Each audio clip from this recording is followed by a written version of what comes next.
안녕하세요. 2025학년도 대학 수학능력시험 한국지리 해설의 저는 이진웅입니다. 자, 요 해설 강의 보실 친구들은 아마 크게 두 부류일 것 같은데요. 오늘 시험을 열심히 보고 온 친구들, 내가 이 문제 어떻게 풀었지? 이 문제 대체 어떻게 푸는 거지? 궁금해서 온 친구들, 그리고 이제 앞으로 수능을 볼 친구들, 과연 한국지리에서 어떤 문제가 나오고 이 문제도 어떻게 풀어야 되는 것인가 궁금해서 온 친구들이 많이 있을 것 같습니다. 자, 일단 오늘 수능 보고 온 친구들 정말 고생 많으셨습니다. 제가 총평에서도 말씀드렸는데요. 지난 6월과 9월 모의평가가 좀 쉽게 출제되었기 때문에 이번 수능도 좀 쉽게 출제되지 않을까 생각을 해봤는데 생각보다 좀 까다로웠다고 보여집니다. 자, 생소한 지역들이 꽤나 많이 나왔고요. 그리고 지역지리가 워낙에 많이 나왔습니다. 그리고 선지들 중에도 좀 까다로운 선지들, 잉? 하는 선지들이 꽤나 나와서 문제를 푸는 과정에서 이런 생각들을 많이 했을 것 같고요. 저 또한 마찬가지였습니다. 그리고 문제 푸는데도 꽤나 시간이 많이 걸렸습니다. 자, 그러나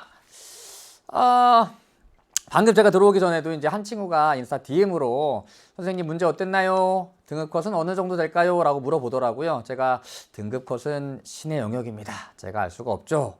그래도 한번 예상해 보신다면 이라고 하길래 조심스럽게 예상해 보면은 한 50점 정도 나오지 않을까요? 라고 했더니 막 엉엉 울더라고요. 자, 왜 50점 나오냐고 얘기하시나요? 그랬더니 그렇게 물어보길래 어려웠습니다. 까다로웠던 지역들, 까다로웠던 선지들이 있었던 것은 맞으나 걔네들이 아주 막 크리티컬하진 않았어요. 무슨 얘기냐면 걔네들을 정확히 몰라도 정답은 충분히 맞출 수 있었던, 예를 들면 여러분들 성주 나왔었죠. 성주. 아마 성주라고 했을 때 대체 거기가 어디야? 라는 친구들 많았을 텐데요. 참외가 바로 성주입니다. 성주. 자, 그런데 성주 아마도 제 기억에도 수특이나 수완 그동안 기출에서 성주가 다뤄졌던 적이 없는 것 같거든요. 그런데 남아있는 두 지역이 성주 아니면 김제였어요. 근데 김제는 워낙에 벼농사가 널리 이루어지는 지역으로 유명하죠. 그러니까 참외, 과수니까 경북의 한 지역이겠구나, 김제는 아니겠지, 이런 식으로 찾아갈 수가 있었다는 겁니다. 그 외에는 5번 문제 사천도 조금 어려웠을 것 같은데요. 사실 사천은 수특이나 수완에서는 다뤄졌던 적이 있지만 제 기억으로 평가원에서는 한 번도 출제된 적이 없었던 지역이라고 생각을 합니다. 그래서 아마 이 5번 문제는 크게 2번과 4번으로 많이 갈렸을 것 같습니다. 자, 그 외에도 제가 항상 해설 강의 오기 전에 커뮤니티 보고 들어오는데요. 커뮤니티에서 조금 어렵다고 친구들이 얘기했던 문제가 10번 문제, 롭세바라 문제고요. 13번 문제는 뭐 당연히 어려웠을 것이고요. 다음 15번 문제도 저도 이 수도권 정비계획법을 물어보는 거는 이번 시험에서 처음 봤던 것 같습니다. 그 다음에 좀 의아했던 선지가 바로 경부 고속국도 전 구간이 개통되었습니까? 이것도 좀 까다로웠죠. 이런 선지들 좀 까다로웠다. 그러나 어쨌든 2차와 4차라는 지역개발 정책을 생각해 보면은 정답은 찾아갈 수 있었다. 그리고 20번 문항, 이런 문항이 조금 까다롭죠. 최근에 좀 고난도 문항을 많이 안 내면서 통계 자료를 꼬아서 내는 문제는 많이 나오고 있지 않습니다. 그러면서 새로운 유형의 문항들이 나오고 있는데요. 20번 문항도 그 전에 이런 벤 다이어그램 문항이 나왔었지만 이런 형태로 나왔던 건 처음이었던 것 같아요. 게다가 20번 문항이었기 때문에 학생들이 시간이 부족했던 경우도 많이 있었을 것 같습니다. 그러나 얘 또한 차근차근 풀어보면 충분히 정답을 찾아갈 수 있었던 문항이었다고 생각을 해요. 그래서 까다로웠던 선지, 그리고 생소한 지역들이 출제되었으나 그래도 정답은 찾아갈 수 있었을 것이다 라고 생각이 들고요. 어쨌든 어려웠던 문제는 13번 문제였는데 이것도 기후 조금 깊게 공부했던 친구들은 맞출 수 있었지 않았을까 생각을 해봅니다. 그래서 저도 1번부터 20번까지 쭉 풀어보면서 까다롭네 이런 생각을 했다가 다시 한번 1번부터 20번까지 검토를 해보았더니 그러고 보니 문제를 풀 수는 있었구나 이런 생각이 들더라고요. 자, 그럼 어떤 문제들 나왔는지 차근차근 1번부터 살펴보도록 하겠습니다. 자, 보죠. 1번 문제는 우리나라의 위치 관련된 문항입니다. 최근에 1단원에서는 사실 우리나라의 영역 관련된 문제들이 많이 나왔었는데 이번에는 우리나라의 위치 관련된 문항이 나왔습니다. 사실 굉장히 전형적인 문항이었는데요. 이 가 때문에 이거 틀린 친구들이 많더라고요. 자, 볼게요. 다음 자료에 가부터 다섬에 대한 교사 질문에 모두 옳게 답한 학생을 고르라고 합니다. 자, 이런 유형의 문항은 많이 풀어봤었죠. 이 학생이 정답은 신경 쓰지 않아도 돼요. 일단 이 교사의 질문이 옳고 그른지만 판단해 주시면 되는 겁니다. 자, 일단 가는요. 어디지?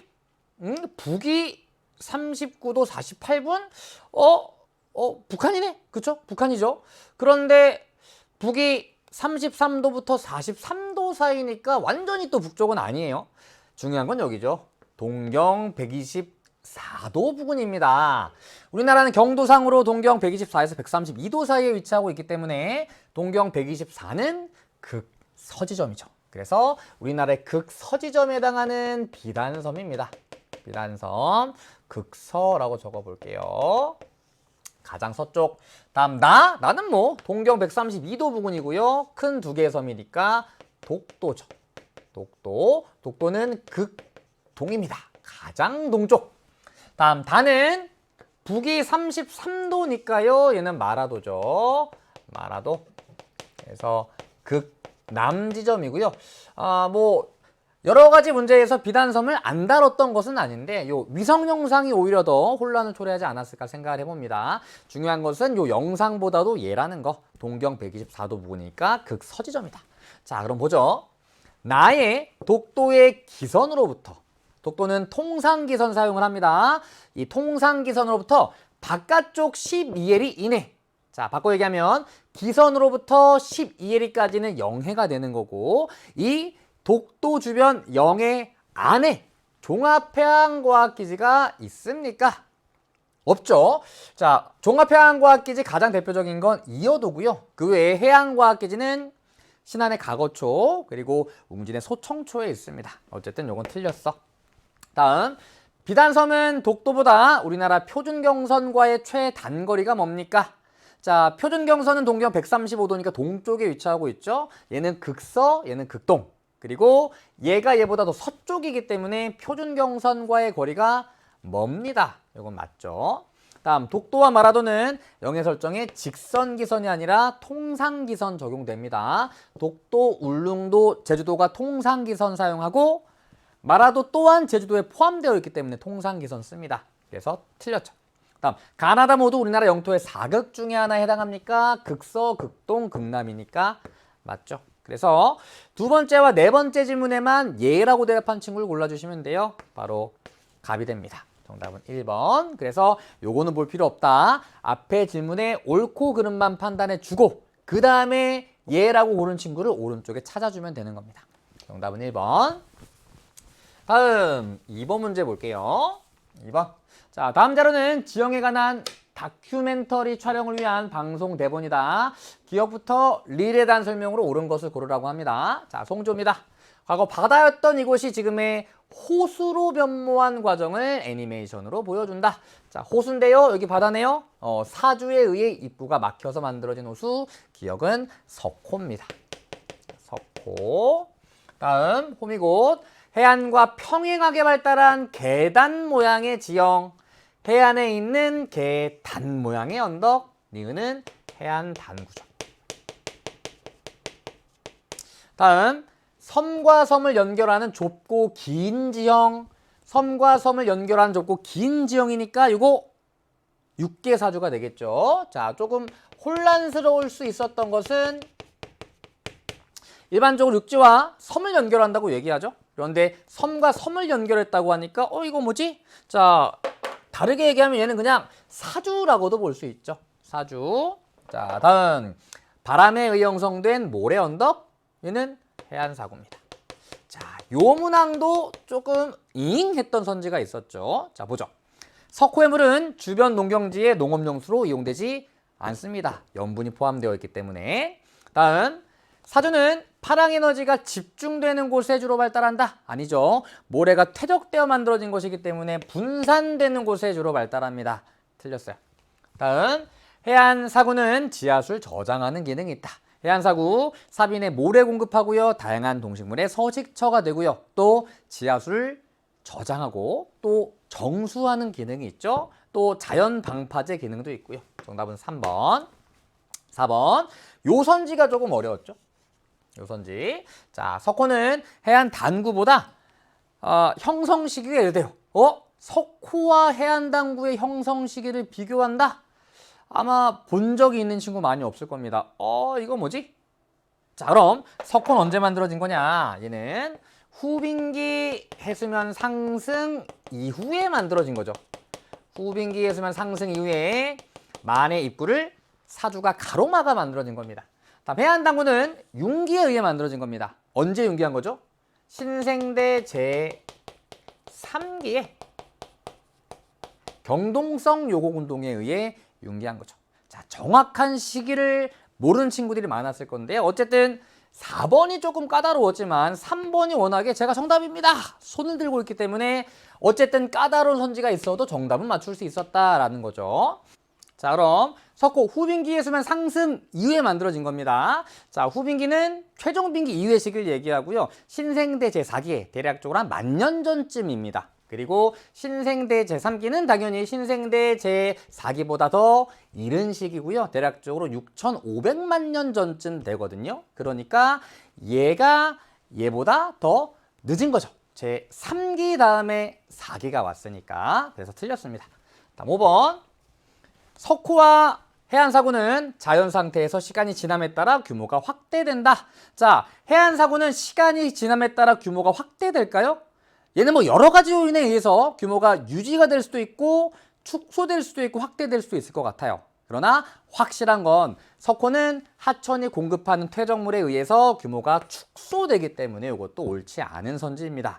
그래서 석호는 점차 축소된다는 거 여러 번 나왔던 내용이고요. 그런데 대체적으로 이런 경우에는 C스택 같은 애들이 나오거든요. C스택은 파랑의 침식에 의해서 시간 지나면서 규모가 작아지니까. 그런데 해안사구의 규모 변화 정도를 물어보는 것도 그동안 많이 나왔던 선지는 아닌 것 같습니다. 그래서 이것도 좀 까다로웠을 것 같습니다. 그러나 확실히 석호는 규모가 작아지기 때문에 5번도 틀린 선지가 되는 거죠. 정답은 3번입니다.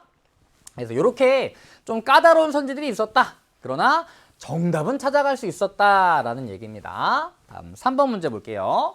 자, 3번은 풀면서 조금 이것도 의아했는데요. 생각보다 정답이 너무 간단하게 나와서 자, 사실 지도를 볼 것도 없습니다. 조금 까다롭게 나오면 A, B, C, D, E를 주고 여기에다 지명을 주는 경우도 있죠.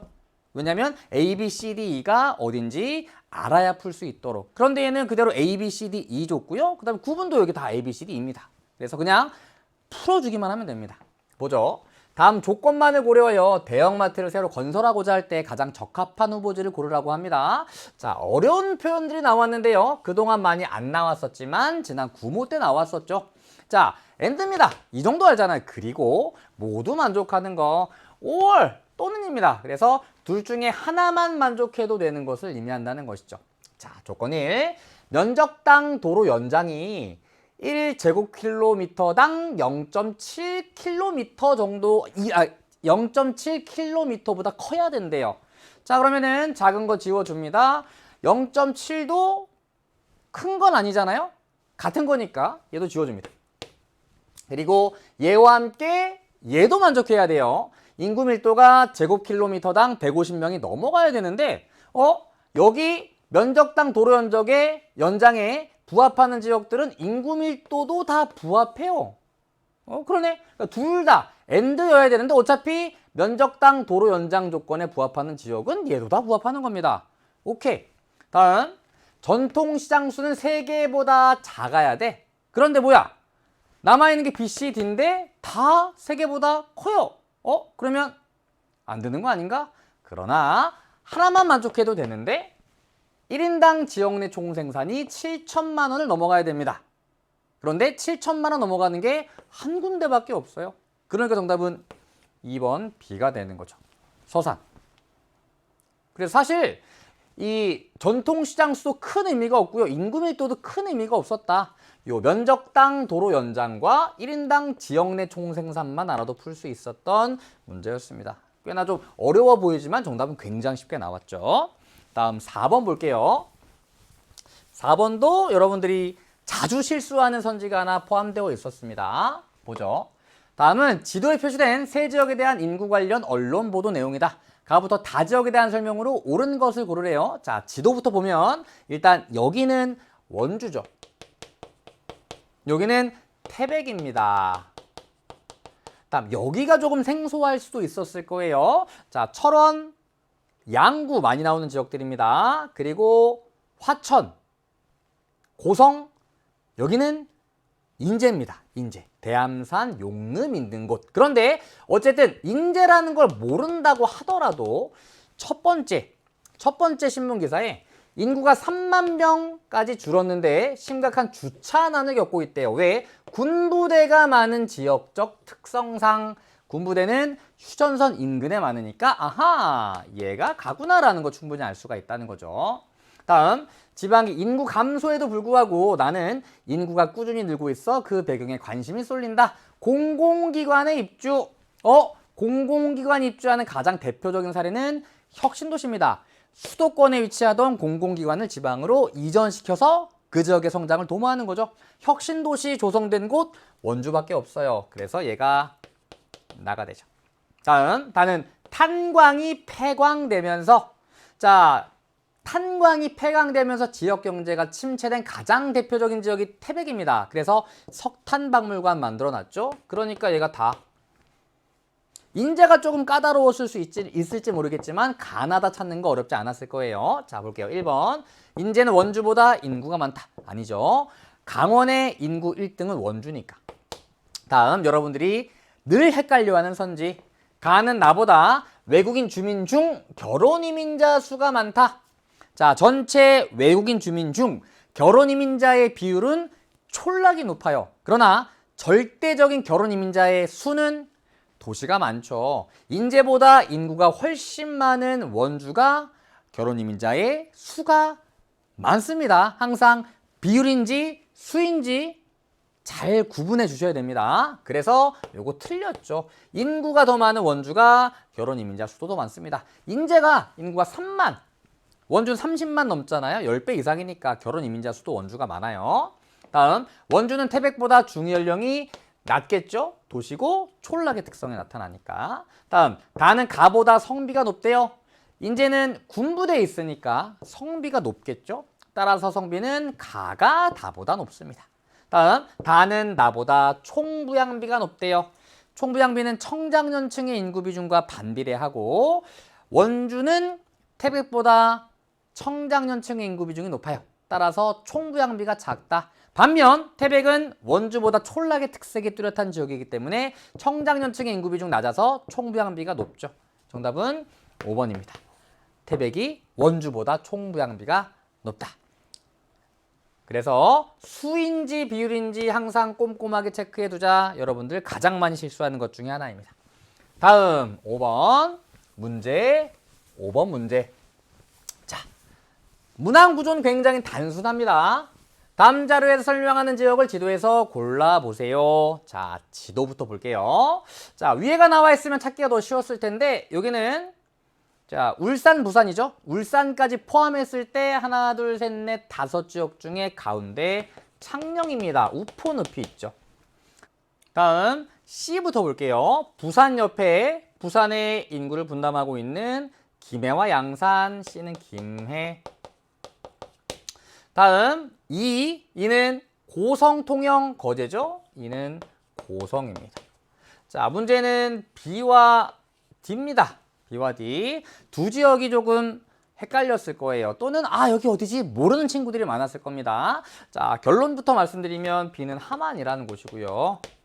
D는 사천입니다. 사천. 그리고 삼천포시와 사천군이 통합된 곳이고요. 항공 우주 산업이 발달하였고 또 우주항공청이 개청하였다. 항공 우주 산업 발달하고 있는 곳은 사천이거든요. 정답은 4번입니다.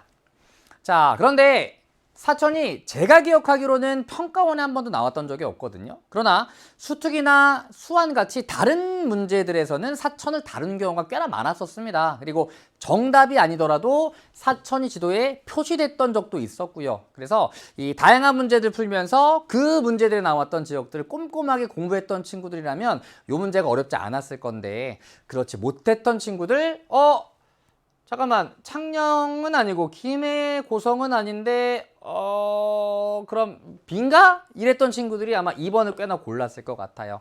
얘는 많이 나왔던 지역들이지만 얘네들은 자주 나오는 지역들이 아니기 때문에 그래서 사천을 몰랐던 친구들은 이 문제 맞추기가 어려웠겠죠. 그래서 사천 우주항공청이 연구 개발 업무를 주도하고 있는 곳입니다. 사천. 이 문제 조금 어려웠을 겁니다. 자, 뒤로 갈게요. 6번으로 갑니다. 6번은 한반도의 형성 관련된 문항입니다. 보죠. 한반도의 주요 지질 계통과 지각 변동인데요. 뭐 워낙에 자주 나왔던 표기 때문에 자, 고생대 가는 조선 누충군이고요. 그리고 주요 지각 변동 중생대부터 송, 대, 불, 경이 화가 났다. 그래서 송북냐! 라고 불렀더니 대남중 애들이 화가 났어. 그래서 불화가 일어났다. 기억나시죠? 자, 중생대동화 발생하였던 세 번의 주요 지각 변동 중 초기에 발생한 송림 변동은 주로 북부 지방에 영향을 미쳤죠. 중기에는 대보 조산운동이 발생하여 중남부 지방 중심으로 영향을 주었다. 중생대 말기에는 불국사 변동이 주로 경상분지 일대에서 일어났다. 자, 공룡 발자국 화석이 발견되는 곳은 고생대 만들어진 조선누충군이 아니라 중생대 경상누충군입니다. 다음, 송림 변동이 발생한 시기에 길주 명천주계가 형성되었다. 송림 변동은 중생대 초기고요. 길주 명천주계는 신생대 제3기에 만들어진 땅덩어리입니다. 다음, 대보 조산운동으로 인해 중국 방향의 지질 구조선이 형성되었다. 대보 조산운동은 남부지방의 중국 방향의 지질 구조선, 그러니까 정답은 3번입니다. 다음, 불국사 변동으로 인해 지리산을 이루는 주된 기반함이 형성되었다. 지리산은 흑산, 그리고 흑산의 주된 기반함은 변성함이기 때문에 틀렸죠. 얘는 여기 안 나와 있는 시원생대와 관련된 내용입니다. 다음 5번. 한반도에 분포하는 대부분의 화강암은 경동성 요공운동에 의해 형성되었다. 아니죠. 이 중생대에 일어났던 지각 변동에 의해 지질 구조선이 만들어지고 그 지질 구조선을 따라 관입하여 화강암이 만들어지게 됩니다. 옳지 않은 내용입니다. 정답은 3번. 전형적인 유형의 문항이기 때문에 이 문항은 쉬웠을 것이고요. 자, 7번 볼게요. 자, 7번도 여기 지금 일단 다가 구례거든요. 구례 선상지입니다. 그런데 구례라는 거 몰랐던 친구들, 그리고 선상지라고 하는 것을 위성사진에서 찾지 못했던 친구들, 이건 뭐지? 괜찮아. 왜냐면 여기 나와 있거든요. 배우습지, 선상지, 하안당구 중에 하나래요. 그러면 가와 나는 하천 옆에 발달해 있는 지형인데, 나는 하천 주변에 농경지가 넓게 펼쳐져 있죠? 아하! 자유공야천 주변에 B가 배후습지겠구나. 배후습지. 그리고 니은은 자유공야천이 되겠죠. 다음, 여기는 산지 사이를 꾸불꾸불 공유하는 감입공유하천이 되고요.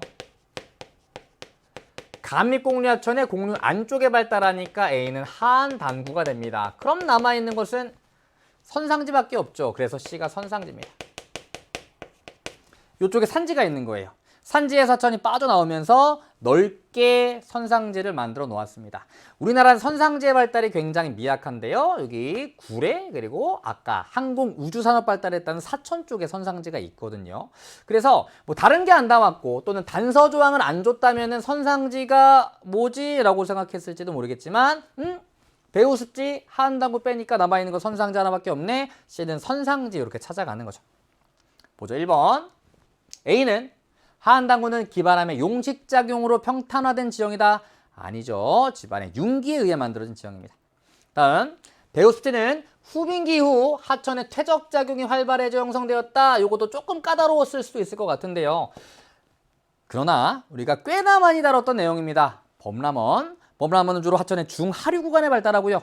후빙기의 수면 상승으로 침식기준면이 상승하면서 현재 하천의 하류에서는 퇴적작용이 활발해졌고, 그로 인해 범람원과 삼각주 같은 충적 평야가 만들어졌다. 그리고 배우습지는 그 범람원의 일부이기 때문에 얘 또한 후빙기 이후의 하천 퇴적작용으로 만들어진 게 맞습니다. 그래서 정답은 2번이죠.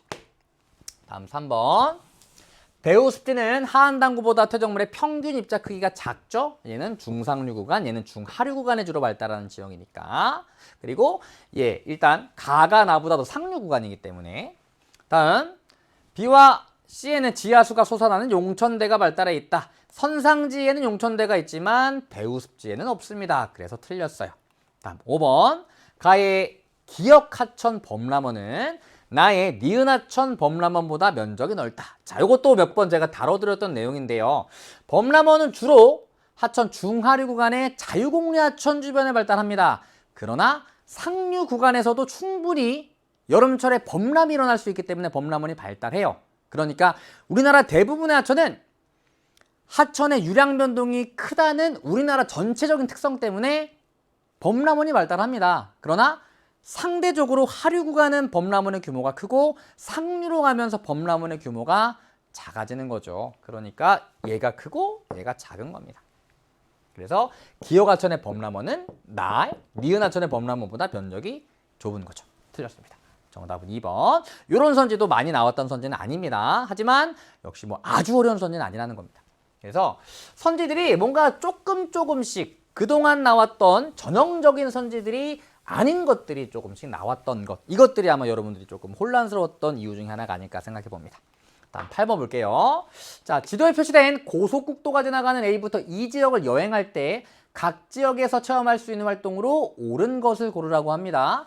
자, 얘는 영동 고속국도인데요. 사실 의미 없습니다. 왜냐하면 지도에 지역들이 표시가 되어 있고요. 이 지역들의 특징을 묻고 있는 문제이기 때문에 고속도로가 지나가느냐 지나가지 않느냐는 중요한 게 아닙니다. 그럼 지도부터 보면 A는 인천입니다. 인천, B는 수원, 그리고 C는 평택 아니요. 평택 아니요. 이천. 다음 D가 뭐 자주 나오는 지역은 아닌데 원주거든요. 원주 위에 있는 이 원주에 공항이 있는데 이름은 원주공항인데 원주 없어요. 횡성이 있습니다. 그래서 그 위에가 바로 횡성이에요. D가 횡성. 그리고 E는 강릉이죠. 자, 1번 관광특구로 지정된 차이나타운에서 짜장면 먹기. 사실 인천의 차이나타운은 워낙에 유명합니다. 그런데 솔직히 수업에서 자주 다루는 내용은 아니에요. 그러나 워낙에 잘 알려졌기 때문에 차이나타운에서 짜장면 먹기를 출제한 것이 아닌가.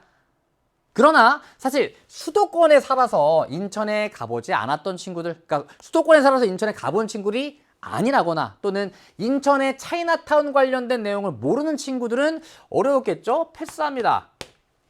수원, 동계올림픽이 개최되었나요? 아니죠. 세계 문화유산으로 등재된 화성이 이천에 있나요? 수원에 있죠. 아니죠. 횡성에 석탄박물관 있나요? 석탄박물관 태백, 보령, 문경에 있으니까 아니죠. 도자박물관에서 도자기 만들기 체험 강릉이 아니라 이천입니다. 이것도 틀렸죠. 그래서 차이나타운은 사실 좀 생소한 내용이긴 하지만 얘네들이 다 틀렸어. 그러니까 정답이 될 수 있는 건 1번밖에 없는 겁니다. 역시나 차이나타운, 우리나라 차이나타운의 분포도 우리가 배웠나? 몰라도 괜찮아. 패스해도 나머지가 다 틀렸기 때문에 정답은 찾아갈 수가 있었다. 정답은 1번. 이런 문제들이 좀 많았습니다. 그래서 선지들이 조금 까다로웠다. 다음 9번 보겠습니다. 9번.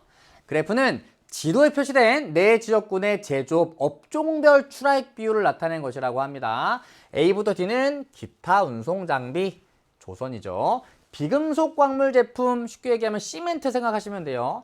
비금속 광물의 가장 대표적인 게 석회암이니까 자동차, 전자, 조립입니다. 자, 지도 보면 얘 모르면 안 되죠. 화성입니다. 평택 아니요 할 때 평택입니다. 그래서 가는 화성과 평택이에요. 다음 나는 자 강원의 남동쪽 구석 여기 삼척입니다. 그 위에 작은 데는 고속버스 타고 양양에 간 강동삼 할 때 동해입니다. 다음 대구 있죠. 대구에서 하나 건너 구미거든요.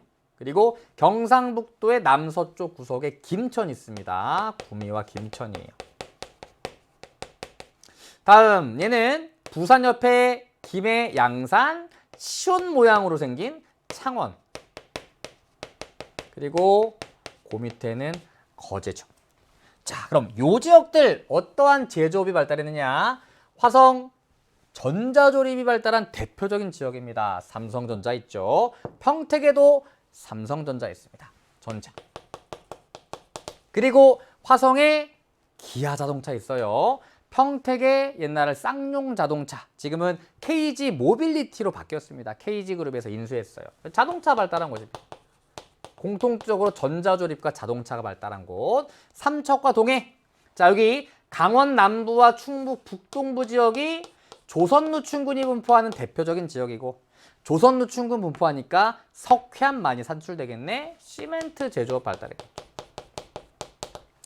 다음 구미하면 대표적인 전자조립공업 발달 지역입니다. 다음 거제, 조선. 창원은 뭐 자주 나오는 지역은 아니지만 기계공업 발달했죠. 됐죠? 자, 그럼 보죠. 자, 가나, 다, 라가 그대로 나와 있거든요.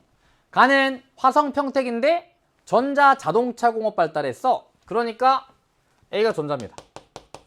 B가 자동차. 그리고 다도 전자가 1등이네. 요게 구미와 김천이 되는 거죠. 다음 나는 C가 1등이에요. 나는 삼척과 동해 시멘트 제조업 발달한 곳입니다. 비금속 광물 제품이 되겠죠. 시멘트라고 적어볼게요. 남아있는 라는 창원과 거제인데 기타 기계 및 장비 있죠. 그리고 거제는 조선공업 발달한 곳이니까 D가 조선이 됩니다. 보죠.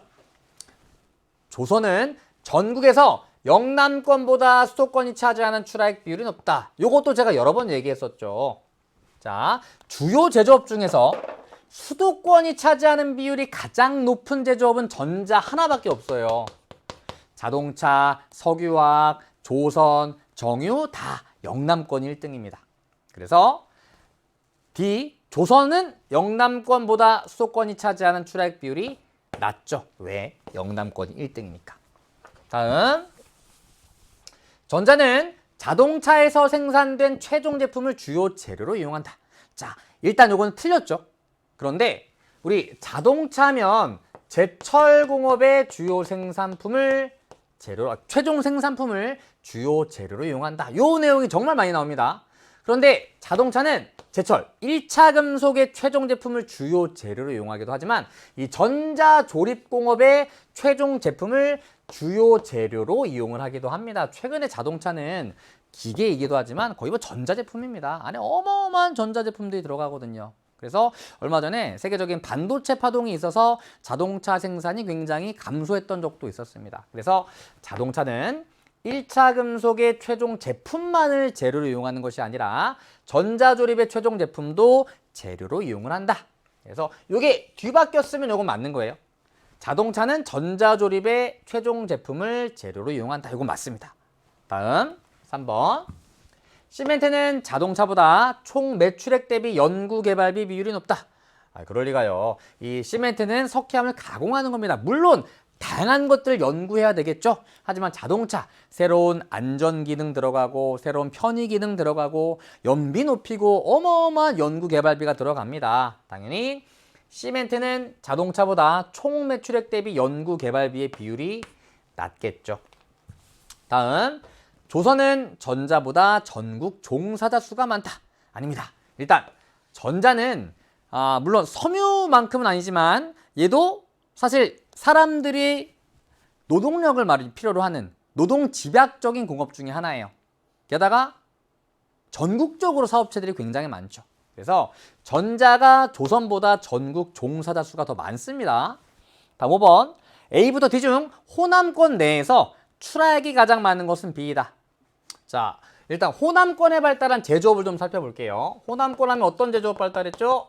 호남권 여수의 석유화학과 정유 발달했습니다. 다음 광양의 제철. 호남권 하면 요 세 제조업이 가장 대표적입니다. 호남권은 사실 굉장히 다양한 제조업이 발달한 곳은 아닙니다. 전북, 전남, 광주 합쳐도 그렇게 발달한 제조업이 없어요. 그리고 이거 세 개 말고 또 뭐가 있느냐? 광주에 기아 자동차 있죠. 자동차도 발달했습니다. 자, 그런데 지금 A부터 D까지의 석유화학도 없고 정유도 없고 제철도 없어요. 그러니까 호남권 내에서 출하액이 가장 많은 것은 자동차가 되겠죠. 정답은 5번이 됩니다. 5번 광주의 자동차. 다음 10번으로 가겠습니다. 10번. 자, 10번도 제가 처음에 얘기했었을 때 커뮤니티에서 정답이 꽤나 많이 갈리던 문항이었더라고요. 사실 저는 이게 그렇게 어려웠던 문항이라고 생각하진 않았는데 다시 한번 살펴보니까 친구들이 좀 어려웠던 포인트들이 있다라는 생각이 들었습니다. 볼게요. 다음은 모월 모일의 날씨와 관련한 방송 내용의 일부이다. 밑줄 친 기상현상과 관련하여 그래프의 가부터 다에 해당하는 지역을 지도에서 고르라고 합니다. 자, 일단 A는 홍천이고요. 그 다음에 C는 강릉, B는 대관령인데 사실 A, B, C가 중요한 게 아니죠. 얘는 영서지방, 얘는 영동지방입니다. 그리고 대관령은 여기 태백산맥이 지나가니까 산간 지역이 되겠죠. 이게 포인트가 되는 거죠. 자, 영동과 영서가 나왔네. 그리고 오호츠크의 계단 나왔는데 이거 높새바람 관련된 내용이거든요. 보죠. 오늘은 오호츠크의 계단이 세력을 확장하며 북동풍이 불어 아침 시간에 비해 낮 동안 지역 간 기온 차이가 커졌습니다. 이거 뭐죠? 북동풍이 이렇게 불어서 태백산맥을 타고 올라가다가 반대쪽으로 넘어 내린 거죠. 그러면은 바람이 고온 건조해진 상태로 불어내리게 됩니다. 이걸 높새바람이라고 합니다. 그래서 바람 바지보다 비그늘 쪽이 고온 건조해지게 되는 거죠. 그래서 산간 지역은 가끔 비가 내렸으며 일부 지역은 때일은 고온 현상이 나타나기도 하였습니다. 이 때일은 고온 현상이 나타난 게 영서 지역이 되는 겁니다. 그러면 자, 요 12시 다시요. 8시부터 기온이 빠르게 올라갔네. 그리고 요 시간대에 상대 습도는 떨어졌습니다. 고온 건조해졌지. 고온 건조해진 곳은 고온 건조한 높새바람이 불어내린 홍천입니다. 홍천. 그러니까 A가 되겠죠. 다가 A입니다. 자, 그럼 친구들은 B와 C를 헷갈렸다는 건데요. 자, 남아있는 B와 C를 볼게요. B와 C를 봤더니 기온도 사실 큰 차이가 없는 것 같고 상대 습도도 큰 차이가 없는 것 같은데, 자, 상대 습도를 봤더니 요 시간대와 요 시간대에 가의 상대 습도가 높아요. 그러면 강릉이 바람 맞으니까 북동풍이 태백산맥을 타고 올라가면서 구름 만들고 비를 뿌렸으니 상대 습도가 높아진 가가 강릉이겠구나, 이렇게 생각한 친구들이 많았던 겁니다. 그래서 여기다 밑줄 쳐준 거죠. 산간 지역은 가끔 비가 내렸으며 영동지방도 비가 내리지만 산간 지역도 비가 내리는 겁니다. 포인트는 뭐냐면 기온을 봤더니 요 여러 시간대에 가장 기온이 낮은 곳이 가예요. 가. 이것만을 가지고도 기온이 낮다? 해발고도 높은 대관령이구나 찾아가는 겁니다. 그리고 여기 산간 지역에 가끔 비가 내렸다고 하니 산간 지역인 대관령에 비가 내렸을 때 상대 습도가 높아진 거죠. 밑줄 치는 내용 잘 확인하시고, 그리고 항상 해발고도가 높으면 기온이 낮다, 이거 가지고 문제 풀어가는 겁니다. 그래서 기온이 가장 낮으면서 요때 비 내려서 상대 습도 높아진 가가 대관령, B가 되고 남아있는 나가 C, 4번 되는 거죠. 요거를 5번 적은 친구들이 굉장히 많더라고요. 자, 얘기했듯이 대관령은 해발고도가 높아서 기온이 낮다는 거, 이거 가지고 찾아서 써야 되는 문항이었습니다. 자, 반환점을 돌아 11번으로 가볼게요. 11번. 자, 11번은 대도시권과 도시 내부 구조를 합쳐서 출제한 문항인데요. 최근에 이런 유형의 문제들이 많이 출제가 되고 있습니다. 기출문제를 쭉 살펴보시면 도시 내부 구조 관련된 문항들이 예전에 많이 나왔었다가 최근에 대도시권 관련된 문항들이 또 많이 출제되었었거든요. 근데 이제 또 대도시권 관련된 문항들이 워낙에 많이 나오다 보니까 도시 내부 구조와 대도시권을 합쳐서 문제를 많이 출제하고 있습니다. 자, 지도부터 볼게요. 자, 먼저 서울입니다. 여기 강남 서초구죠. 강남구 서초구. 부도심입니다. 주거와 업무 기능이 모두 발달했지. 다음 여기 멍멍이처럼 생긴 데가 양천구죠. 그리고 여기 여의도 포함된 데가 영등포구고 영구, 금, 영등포, 구로, 금천입니다. 구로, 금천. 자, 구로, 금천 하면 성동과 함께 대표적으로 서울에서 제조업 발달한 곳입니다. 항상 금천 하면 제조업이 포인트지. 다음 서울의 북서쪽에 스페이드 눕혀놓은 거 고양이입니다. 그 다음 여기 열쇠처럼 생긴 내 마음의 문을 여는 황금 열쇠, 황금 김포입니다. 그리고 고양 위가 파주죠. 파주와 김포.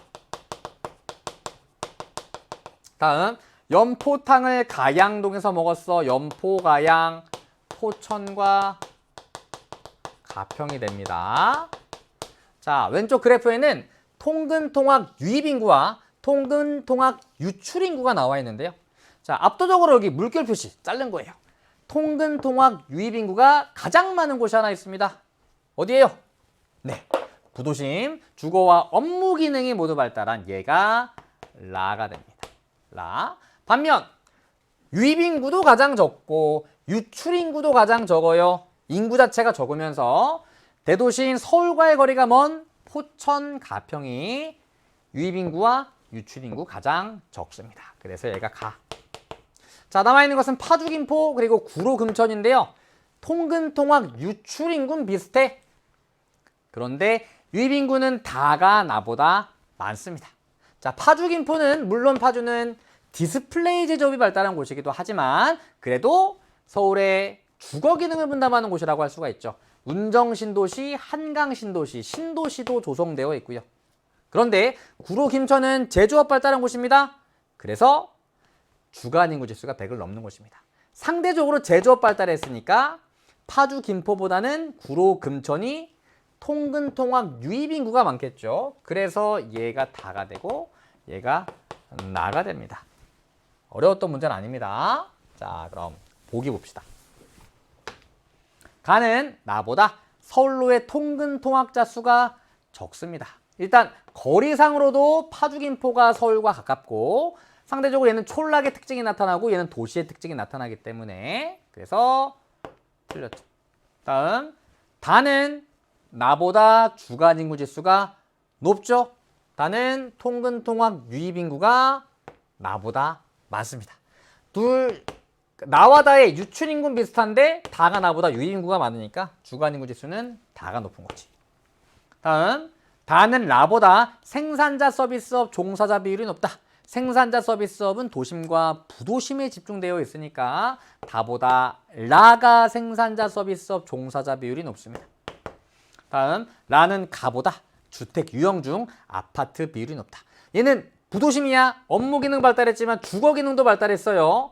어마어마한 아파트 단지가 조성되어 있습니다. 그러나 포천, 가평은 상대적으로 촌락의 특색이 뚜렷한 지역이기 때문에 아파트 비율은 강남, 서초가 높죠. 그래서 니은, 니은이 맞습니다. 이 문제는 조금 수월했던 문제. 다음 12번. 자, 12번은 어려웠던 문제는 아닌데 여기에도 약간 으잉 했던 자료가 좀 있습니다.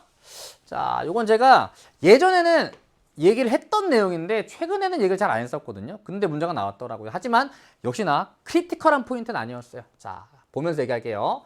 지도에 A부터 E에 대한 설명으로 옳은 것을 고르라고 합니다. 자, A, B, C, D, E가 나와 있는데요. 바로 선제 볼게요. 일단 왼쪽은 백두산입니다. 천지 있으니까. 다음 오른쪽은 해안면.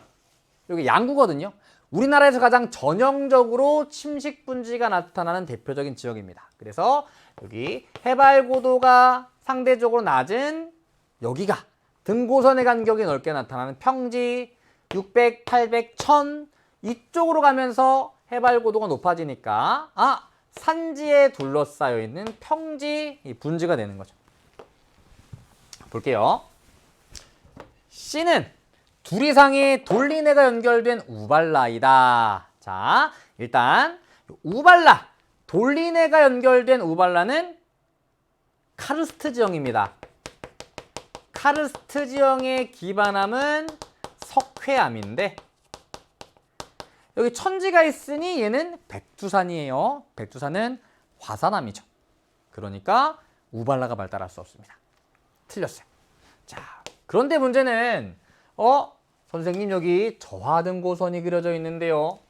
우리나라에 저하등고선이 나오면 제주도 오름의 분화구 또는 돌리네라고 하지 않았나요? 네, 그렇게 얘기한 적이 분명히 있습니다. 그러나 이 백두산 주변에 있는 이 지형은 잘 나오지 않거든요. 그리고 그걸 몰라도 충분히 얘가 우발라가 아니라는 건 찾을 수 있잖아요. 얘는 우리 세계지리 공부한 친구들은 알 텐데요. 권곡이란 지형이에요. 빙하지형입니다. 빙하지형. 한국지리에서는 빙하지형을 다루지 않기 때문에 권곡은 거의 안 나옵니다. 그러니까 결국 이 문제도 권곡이라는 걸 알아야 풀 수 있는 문제가 아니라 얘가 석회암이 기반함인 카르스트 지형이 아니라는 것만 알아도 충분히 풀 수는 있었던 내용입니다. 앞으로도 이 권곡을 묻는 문제는 없을 겁니다. 걱정하지 않으셔도 돼요. 다음, 천지와 이는 화구의 함몰로 형성된 칼데라이다. 자, 얘 또한 분지입니다. 그럼 분화구의 함몰로 만들어진 칼데라 분지 아닌가요? 아닙니다. 칼데라 분지는 우리가 공부하는 지역 중에는 울릉도의 나리 분지밖에 없어요. 얘는 해안면입니다. 양구예요. 침식 분지입니다. 반면에 천지는 분화구의 함몰로 만들어진 칼데라의 물이 고여 만들어진 칼데라입니다. 그래서 넓게 보면 얘는 칼데라가 맞지만 얘는 아니에요. 다음, D의 기반함. 침식 분지의 산지는 기반함이 뭐였죠? 변성함. 그리고 B의 기반함. 정확히 뭔진 모르겠어. 그러나 백두산은 화산이니까 어쨌든 얘는 화산암의 일종일 겁니다. 이렇게만 알아도 되죠. 그럼 변성암은 언제 만들어진 거? 시원생대. 우리가 공부하는 화산 지형들은 신생대에 만들어진 거니까 얘는 신생대 화산암이 될 거예요. 따라서 D의 기반함은 B의 기반함보다 나중에 먼저 형성되었죠. D가 B보다 먼저. 시원생대 신생대니까 정답은 3번입니다. 3번. 다음, D의 기반함은 E의 기반함보다 바꿔 얘기하면 침식분지 산지의 기반함은 침식분지 내부의 기반함보다 차별적 풍화와 침식에 약하대요. 아니죠. 차별적 풍화와 침식에 강하기 때문에 얘는 많이 깎여 나가지 않고 남아있는 거고, 얘는 풍화와 침식에 약했기 때문에 많이 깎여 나가서 높이가 낮아진 거잖아요. 그래서 B는 E보다 차별적 풍화와 침식에 강하다라고 표현해야 됩니다. 역시 틀렸어요. 다음, 한반도에서 E의 기반함, 침식분지 산지는 변성함, 침식분지의 내부는 대체로 화강암입니다. 화강암. 그래서 화강암은 화산암보다 분포 면적이 넓죠. 그래서 이 화강암도 화성암의 일종이고요. 화산암도 화성암의 일종인데 화강암이 훨씬 더 분포 비율이 높습니다. 그래서 틀렸죠. 정답은 3번입니다. 역시 권곡이 나와서 응 했겠지만 정답은 맞출 수 있었죠. 다음 13번 볼게요. 13번이 가장 어려웠던 문제였습니다. 물론 이 문제가 일반적으로 우리가 풀이했을 때 가장 어려웠던 문제지만 다른 문제들은 여러분들이 예를 들어 아까 사천 같은 문제 이거 대체 어디지? 물론 그런 문제들이 더 어려웠을 수도 있습니다. 그런데 일반적으로 13번 같은 문제가 조금 까다로운 문제죠. 자, 볼게요. 기후문항입니다. 그래프는 지도에 표시된 네 지역과 대전 간의 기후값 차이를 나타낸 것이라고 합니다. 이에 대한 설명으로 옳은 것을 고르래요. 자, 기후값 차이는 각 지역의 기후값에서 대전의 기후값을 뺀 것인데 뭐 크게 중요하지 않죠. 어쨌든 이게 크면 이것도 크다는 거 많이 풀어봤습니다. 자, 지도 볼게요. 서울입니다. 서울. 여기는 안동. 여기는 장수입니다. 여기 무진장 있죠? 무진장. 장수. 여기 태백과 소백산맥에 위치하고 있습니다. 다음, 얘는 위치가 조금 애매한데 어쨌든 어느 지역인지 정확하게 몰라도 풀 수는 있어요. 산청입니다. 저도 여기가 어딘지 정확히 파악이 안 돼서 이게 자대봤거든요. 산청이더라고요. 산청. 자, 그럼 일단 우리는 가와 나를 찾아야 돼요. 가와 나. 가와 나는 1월과 8월 중에 하나인데 자, 이렇게 한번 해볼게요. 자, 가가 1월, 나가 8월이라고 해봅시다. 8월. 자, 우리가 배웠던 내용을 활용해 보는 거예요. 우리나라는 어느 계절에 강수가 집중되죠? 여름철에 강수가 집중됩니다. 자연스레 강수의 지역차는 여름에 클까요? 겨울에 클까요? 여름에 큽니다. 자, 물론 겨울에도 강수의 지역차가 발생하지만 다 같이 많이 안 와. 그래서 강수량의 지역 간의 차이도 크지 않아요. 여름철에 강수가 집중되지만 되게 많이 오는 데가 있고 좀 덜 오는 데가 있습니다. 그래서 상대적으로 여름철엔 강수의 지역차가 크게 납니다. 1번. 다음 2번. 기온의 지역차. 여러 번 나왔던 내용입니다. 기온의 지역차는 여름과 겨울 중에 언제가 더 크죠? 상대적으로 건조하고 대륙성 기단의 영향을 받는 겨울이 더 큽니다. 여러 번 나왔었죠.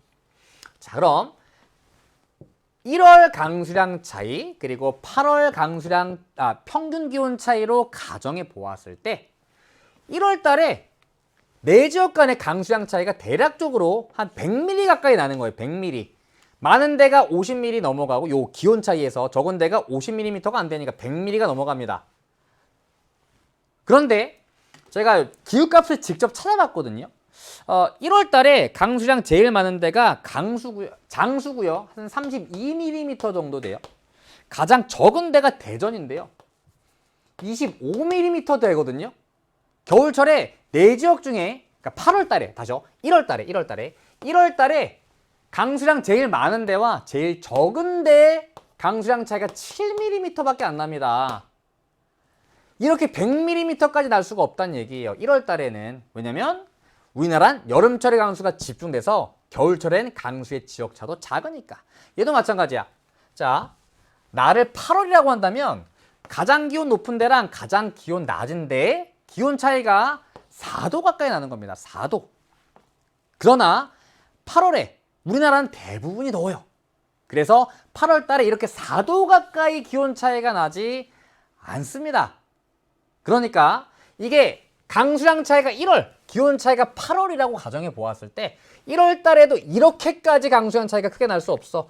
8월 달에도 기온 차이가 이렇게 크게 날 수가 없어. 그럼 이걸 바꿔보면 8월 달에는 지역 간의 강수량 차이가 이만큼 날 수 있죠. 100mm 넘게. 다음 1월 달에는 지역 간의 기온 차이가 4도 정도 날 수 있습니다. 그래서 가가 8월, 나가 1월이 되는 겁니다. 우리나라는 겨울철에 강수의 지역차가 작다. 왜냐하면 여름철에 강수가 집중되니까. 기온의 지역차는 겨울이 더 크다. 그거 가지고 일단 8월과 1월을 찾는 겁니다. 자, 좀 지워볼게요. 자, 다시 적어보죠. 서울, 안동, 장수, 산청입니다. 자, 그럼 1월 달에 기온 가장 높은데 어디죠? 가장 높은데 자, 저위도일수록 기온이 높은데 장수는 여기 소백산맥 지나간다 그랬죠? 해발고도 높아서 기온이 낮은 대표적인 지역입니다. 그래서 1월 달에 기온 가장 높은데 산청이에요. 얘가 C. 산청. 다음 8월 달에 강수량 제일 적은데 어딜까요? 자, 서울, 장수는 둘 다 강수량 꽤나 많은 곳들이에요. 그러니까 8월 강수량도 많은 편이겠지? 안동은 영남 내륙 지역이라 강수량 적은 소호지 중에 하나입니다. 그러니까 8월 강수량도 적을 거예요. 그래서 8월 달에 네 지역 중에 강수량 제일 적은 D가 안동입니다. 그럼 남아있는 것은 서울과 장수인데요. B는 A보다 1월 달에 기온이 높아요. 아까 얘기했었네. 장수는 해발고도가 높아서 기온이 낮은 대표적인 지역이다. 그래서 장수의 기온이 낮고 서울의 기온이 장수보다 높아요. 그래서 서울이 B, 장수가 A가 됩니다. 자, 어려웠죠? 어려운 내용 맞습니다. 자, 볼게요. 1번 산청은 대전보다 기온의 연교차가 크대요. 둘 다 내륙인데 대전이 더 고위도니까 연교차는 대전이 더 크겠죠. 다음 장수는 서울보다 8월 달에 평균 기온이 낮아요. 해발고도가 높아서. 다음 산청은 장수보다 겨울 강수량이 많대요. 자, 산청과 장수. 장수는 해발 고도가 높은 곳이고 연강 수량이 꽤나 많은 곳이거든요. 특히 북서풍 불 때 강수 발생할 수 있겠죠. 그래서 산청은 장수보다 겨울 강수량이 적어요. 다음 A와 D의 위도 차이는 B와 C의 위도 차이보다 작네요. 그렇죠? A와 D의 위도 차이가 B와 C의 위도 차이보다 작아요. 다음 A부터 D 중에 평균 열대야 일수가 가장 많은 곳은 B이다. 자, 열대야 일수 어디가 많죠? 열대야는 일단 저위도의 해안지역 그리고 섬. 왜? 밤에도 기온이 잘 떨어지지 않아서. 그리고 또 하나가 대도시입니다. 왜? 인공피복이 많고 인공열도 많이 발생하기 때문에 지난 9월 모의평가에도 나왔었죠. 그래서 대도시인 서울이 4지역 중에 열대일수 가장 많아요. 정답은 5번입니다. 사실 5번 선지도 좀 까다로운 선지긴 합니다. 왜냐하면 4지역 중에 위도상으로는 가장 고위도에 위치하고 있잖아요. 그러니까 열대일수가 가장 많지는 않을 것 같은 예감이 좀 들죠. 그것 때문에 좀 까다로웠을 수도 있습니다. 그러나 대도시도 열대야가 많이 발생한다는 거. 자, 좋습니다. 제일 어려운 문제는 지나갔지만 그래도 아직도 까다로운 문제들이 남아 있습니다. 14번 볼게요. 자, 이것도 처음 보는 유형의 문항인데 그렇게 어려웠던 문항은 아닙니다. 그런데 역시 여기에도 처음 보는 지역, 많이 나오지 않았던 지역이 포함되어 있었어요. 자, 볼게요. 자, 영호남 교류를 위한 탐방 계획서래요. 그래서 호남의 모모고가 영남을 가는 거고요. 영남의 모모고가 호남을 가는 겁니다. 그럼 어떤 지역들이 있느냐? 여기 울진입니다. 안동, 그리고 여기 영광이죠. 무안입니다. 여기 무안. 다음 얘는 보성이죠. 보성. 문제는 얘인데 얘가 많이 나왔던 곳은 아니에요. 얘는 하동이라는 곳입니다. 화개장터 그리고 녹차 유명한 곳이거든요. 자, 적어볼게요. 1일차 원자력 발전소를 견학하여 입지 요인을 파악한대요. 호남의 모모고가 영남을 방문하는 거니까 영남의 울진 방문했겠네. 다음 호남에도 원자력 발전소 있네요. 영남의 모모고가 호남의 영광 방문했겠죠. 지워. 다음 도청이 있는 지역 영남의 경북도청이 안동에 있습니다. 전남도청이 무안에 있습니다. 그럼 남은 지역은 보성과 하동인데 호남의 모모고는 하동에 갔을 것이고 영남의 모모고는 보성에 갔을 거예요. 자, 그럼 얘기했듯이 하동은 많이 나왔던 지역이 아니야. 여기 대체 어디지? 몰라도 돼. 왜냐면 보성은 정말 많이 나왔던 곳이기 때문에 보성은 알 거 아니에요. 보성에 기업도시 있나요? 없어요. 보성에 녹차 재배지 있나요? 오케이. 정답은 2번. 보성에 대규모 자동차 조립 공장 있나요? 없어요. 보성에 하구뚝 있나요? 없어요. 보성에 석유화학 공장 있나요? 없어요. 그러니까 처음에 얘기했었죠. 하동 생소한 지역이지만 보성만 알아도 충분히 문제 풀 수 있다는 겁니다. 그래서 걱정하지 말아라. 정답은 찾아갈 수 있다. 정답은 2번입니다. 다음 15번. 저는 사실 15번이 좀 까다로웠었거든요. 15번. 사실 지역 개발하면 거의 1차 그리고 3차, 4차가 많이 나오는데 요 문항은 2차와 4차가 나왔던 데다가 경부고속국도 전 구간이 개통되었으니까 수도권 정비계획법이 최초로 제정되었습니까? 어렵습니다. 자, 일단 볼게요. 가완하는 2차 아니면 4차예요. 자, 1차는 성장 거점 개발, 3차부터는 균형 개발, 2차는 성장과 균형을 절충한 광역 개발 방식으로 진행되었습니다. 그래서 가는 경제 성장과 균형 개발의 조화를 꿈꾼다. 이게 광역 개발이거든요. 그래서 얘가 2차. 자연스럽게 나는 4차가 되고 2차는 인구의 지방정책 유도합니다. 왜? 수도권으로 사람들이 집중되면서 국토의 다액 구조 형성된대요. 지역생활권 조성한대요. 거점 정하고 개 중심으로 넓은 지역을 묶어버린 게 광역이거든요. 다음 4차 때는 통합국토, 남북 교류협력 기반 조성 이런 것들이 키워드가 됩니다. 자, 그럼 이런 문제 이렇게 풀라고 얘기했었죠? 이거 다 동그라미, 동그라미 X, X 동그라미 X, X가 됩니다. 자, 이 문제 어려웠어요. 자, 경부 고속국도 전 구간이 개통되었습니까? 고속도로 항만 같은 사회 기반 시설 만든 건 1차인데 2차 때도 있지 않을까? 확실한 건 나는 아니에요. 그렇죠? X. 이거 패스합시다. 다음, 이전 계획 시행 시기보다 전국에서 수도권이 차지한 인구 비율이 증가하였습니까? 여러 번 얘기했었죠. 많은 균형 개발 정책을 채택하였으나 수도권의 인구 집중도는 꾸준히 높아져 왔다. 그러니까 이전 계획 시행 시기보다 바꿔 얘기하면 2차의 이전 계획이니까 1차 때보다 2차 때 수도권이 차지하는 인구 비율이 증가했나요? 네, 맞아요. 다음 4차 때도 3차보다 수도권이 차지하는 인구 비율이 증가하였나요? 네, 맞아요. 이것도 맞는 겁니다. 그렇죠? 다음 디귿 수도권 정비계획법이 최초로 제정되었습니까? 수도권 정비계획법 일단 4차 때 최초로 제정되진 않았겠죠? 이것도 X입니다. 다음 2차 때 맞나? 일단 패스해 볼게요. 다음 행정중심 복합도시가 건설되었습니까? 예, 4차 때 행정중심 복합도시인 세종시 만들었습니다.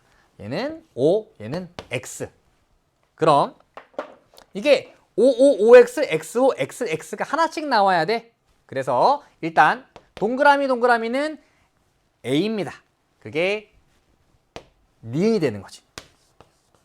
다음 XO는 C네.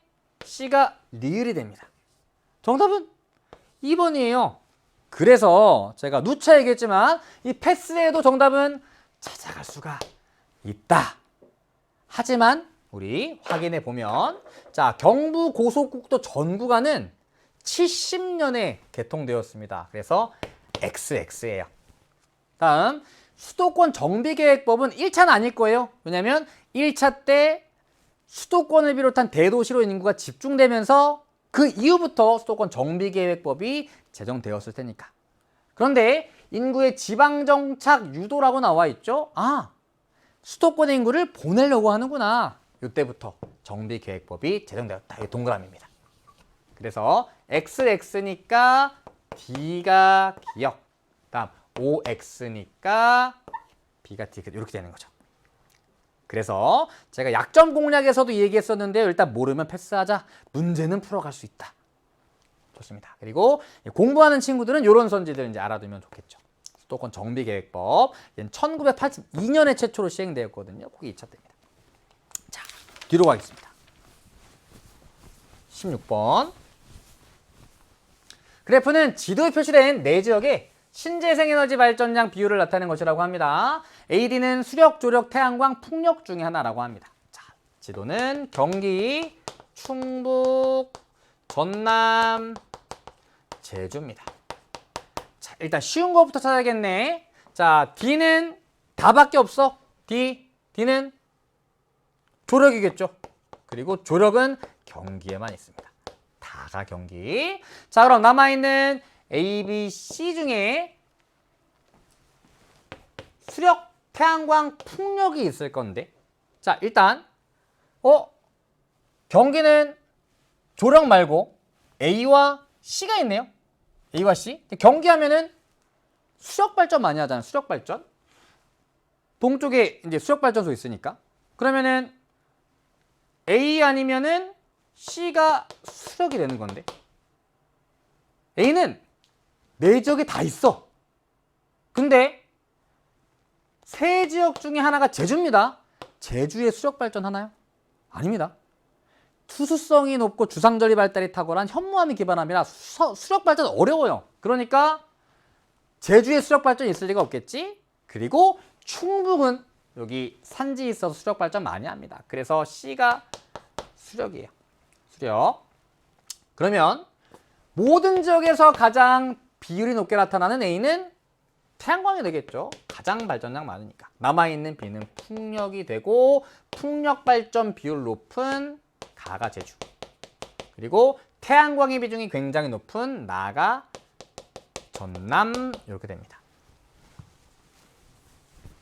자, 태양광의 발전량은 호남권이 충청권보다 많죠. 전남, 전북이 특히나 많으니까.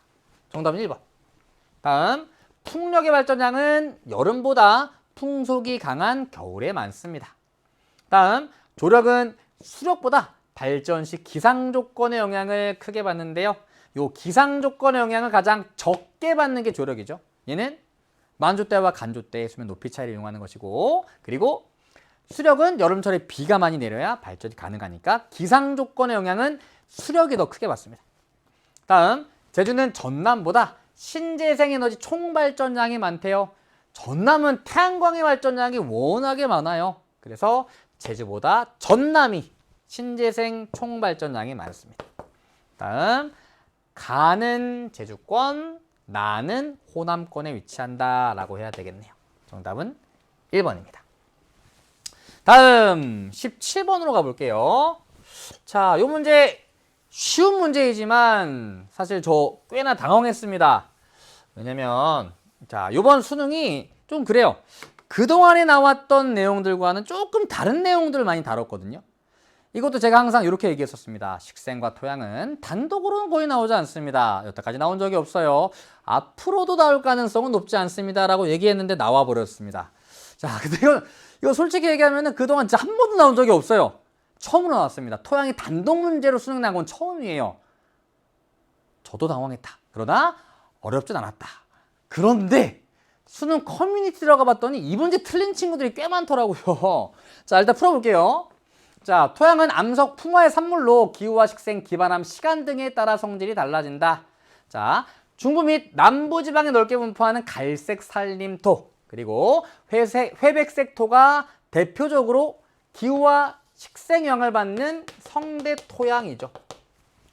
그리고 기반함의 성질이 많이 반영된 토양은 간대 토양이라고 얘기하는데, 강원 남부, 충북, 북동부 등에 분포하는 석회암 풍화토가 대표적입니다.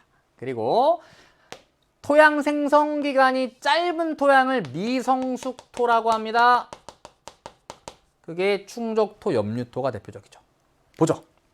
니은의 기반함은 석회암 풍화토의 기반함은 석회암. 석회암은 고생대 해성층에 분포합니다. 맞아요. 다음 충적토. 충적 자체가 물에 의해 쌓였다 이런 뜻이거든요. 하천에 의해 운반된 물질이 퇴적되어 형성되었다. 맞죠? 다음 기역은 성대 토양이고요.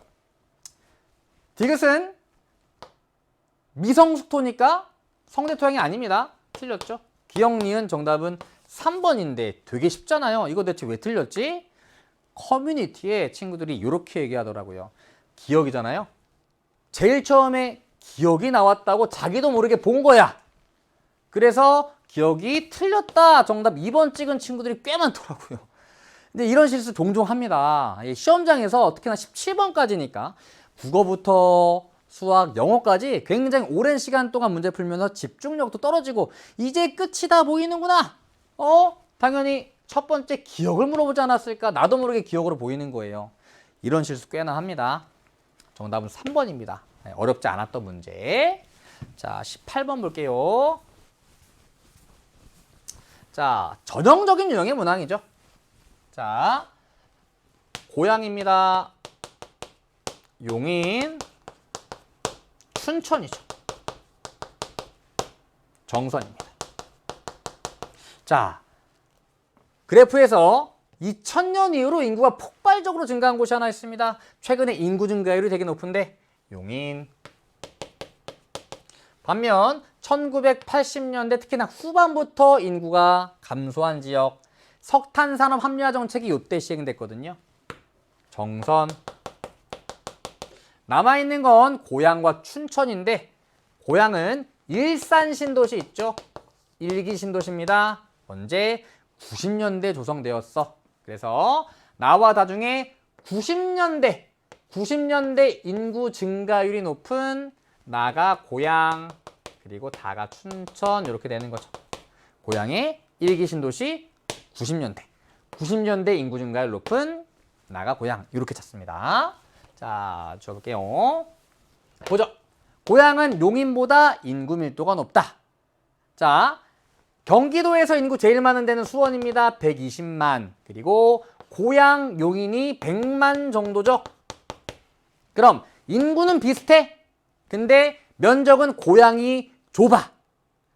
좁은 면적에 비슷한 사람들이 살고 있으니까 인구 밀도는 고양이 높죠. 정답은 1번. 다음, 춘천은 정선보다 지역 내 농가 비율 낮죠. 네, 도시 촌락입니다. 다음, 용인과 고양에는 2기 신도시가 조성되어 있대요. 고양에는 1기 신도시 일산. 용인에는 아주 조금 수원부터 용인까지 광교 신도시가 걸쳐 있는데 용인에 아주 조금 있습니다. 어쨌든 고양에는 없어. 그래서 틀렸습니다. 다음, 가부터라는 모두 수도권 전철이 연결되어 있다. 고양, 용인, 춘천까지는 연결되어 있지만 정선은 해당이 없겠죠. 다음, 가와 나가 경기도, 다와 라가 강원특별자치도니까 틀렸습니다. 정답은 1번. 아주 전형적인 유형의 문항이었죠. 다음 19번.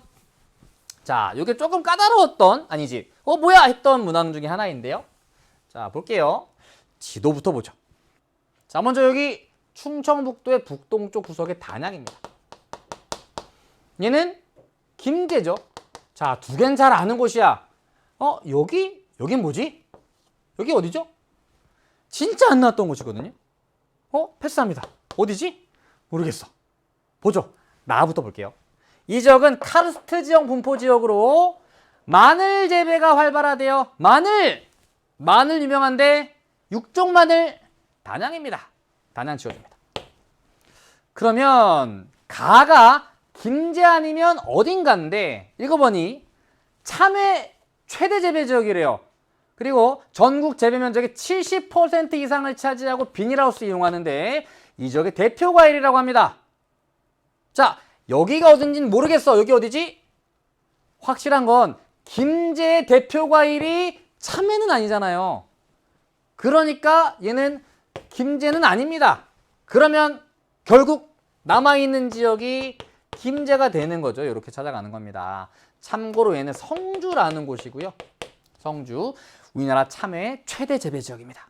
그리고 얘가 성주라는 걸 모르더라도 일단 과일, 과수하면 요 경북이 또 대표적이잖아요. 그러니까 어쨌든 김제 아니고 경북의 어떤 지역일 거야 라는 생각 충분히 해볼 수가 있습니다. 그래서 생소한 지역이지만 처음 보는 지역이었을 테지만 충분히 문제는 풀 수 있었다. 자, 그래서 보죠.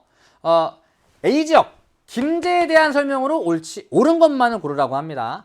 채소 생산량보다 과실 생산량이 많다? 아니죠. 과실 생산량 많은 곳 아닙니다. 벼와 채소 생산 많이 합니다. 다음, 경지 면적 중 밭보다 논이 차지한 비율 높죠? 대표적인 벼농사 지역이니까. 다음, 가보다, 성주보다 경지 면적 중 시설 재배 면적 비율이 높다. 자, 성주인 거 몰라도 돼. 비닐하우스 나와 있잖아요. 그러니까 김제는 성주보다 시설 재배 면적 비율이 낮겠죠. 다음, 지도에 표시된 세 지역 중 맹류 생산량이 가장 많대요. 맹류는 주로 벼의 그루가리 작물로 재배되니 벼농사가 널리 이루어지는 김제가 맹류 생산량 제일 많을 거예요. 그래서 니은 리을 정답은 4번입니다. 역시나 성주 생소했습니다. 그러나 문제는 풀 수 있었다. 자, 마지막 20번입니다. 20번 좀 어려웠죠. 하지만 차근차근 풀면 충분히 풀 수 있었던 문항이에요. 자, 지도에 표시된 네 지역의 특징을 그림과 같이 표현한다고 합니다. 그래서 옳은 것 찾으래요. 지도부터 볼게요. 태안에서 서당 다니던 아이가 천자문 외우다. 천안입니다. 충북이니까 진천. 진천 밑에 청주. 얘는 전북의 한가운데 전주가 되는 거죠. 자, 그럼 먼저 가와 남한의 공통적인 특징으로 가나. 혁신도시 있대요. 그럼 혁신도시 있는데 어디 있죠? 혁신도시?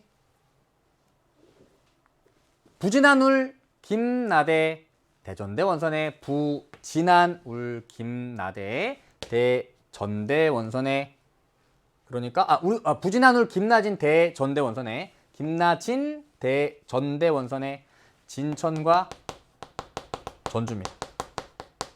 다음 가와 다의 특징. 지명의 첫 글자가 도, 명칭의 유래가 된 지역이라고 합니다. 어디 있죠? 충청도, 전라도, 전주와 청주예요. 자, 그럼 진천, 전주, 청주 가가 공통된 지역이니까 가가 전주입니다. 그러면 가와 나중에 가가 전주니 나가 진천이 되죠.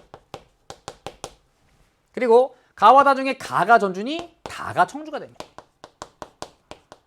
남아있는 나는 천안이 되는 거죠. 하나씩 찾아가면 되는 겁니다. 자, 그러면 볼게요. A. 전주와 진천의 공통특징. 슬로시티로 지정된 한옥마을이 있음. 전주에 있어요. 하지만 진천에 없어요. 땡. 다음 B. 가와 다. 전주와 청주의 공통특징. 전주 있어요. 청주 있어요. 하지만 전주에 국제공항 없어요. 틀렸습니다. 다음 C. 다와라의 공통특징이에요. 청주와 천안입니다. 청주와 천안. 천안에 천안 아산역 있습니다. 그리고 얘가 청주에 오송까지 와서 갈라지잖아요. 그러면 경부선 고속철도가 천안도 지나가고 청주도 지나가겠네. 다와라의 특징 맞아요. 다음 가다라. 전주, 청주, 천안의 공통특징이에요. 이거 그림 보지 마세요. 여기만 보시면 되는 겁니다. 전주, 청주, 천안은 도내 인구 규모 1위 도시인가요? 전북의 인구 1위, 충북의 인구 1위, 충남의 인구 1위. 맞아요. 그래서 리을도 맞습니다. 정답은 5번이 되는 거죠. 자, 생소한 유형입니다. 그런데 하나씩 공통되는 거 전주, 나머지 하나씩 전주, 청주 찾고 남은 하나 천안 연결해 준 다음에 그림에 현혹되지 말고 밑에만 보고 풀이하시면 되는 겁니다. 그렇게 어려웠던 문제는 아니었다고 생각을 합니다. 하지만 마지막 문제였고 혼란스러울 수 있었던 문항입니다. 자, 여기까지 해서 우리 25학년도 수능 20문항 다 풀어보았습니다. 자, 우리 그동안 열심히 공부했던 내용들 다 쏟아내셨나요? 항상 결과는 만족스럽지 못할 수도 있습니다. 하지만 최선을 다해 노력했다면 그것으로 충분하다고 생각을 하고요. 앞으로 공부할 친구들 이렇게 문제가 나옵니다. 그런데 조금 까다로웠다는 거, 그리고 이제 지역적인 내용들, 그리고 지역적인 지역들까지 출제가 되니까 앞으로 시험에 이런 것들 염두에 두면서 잘 준비해 가셨으면 좋겠습니다. 자, 우리 시험 본 친구들, 시험을 볼 친구들 모두의 새로운 시작을 응원합니다. 여러분들 열심히 준비하시고 또 앞으로 남아있는 대입들 잘 마무리하셔서 원하시는 좋은 결과 거두시기 바랍니다. 고생 많으셨습니다. 안녕!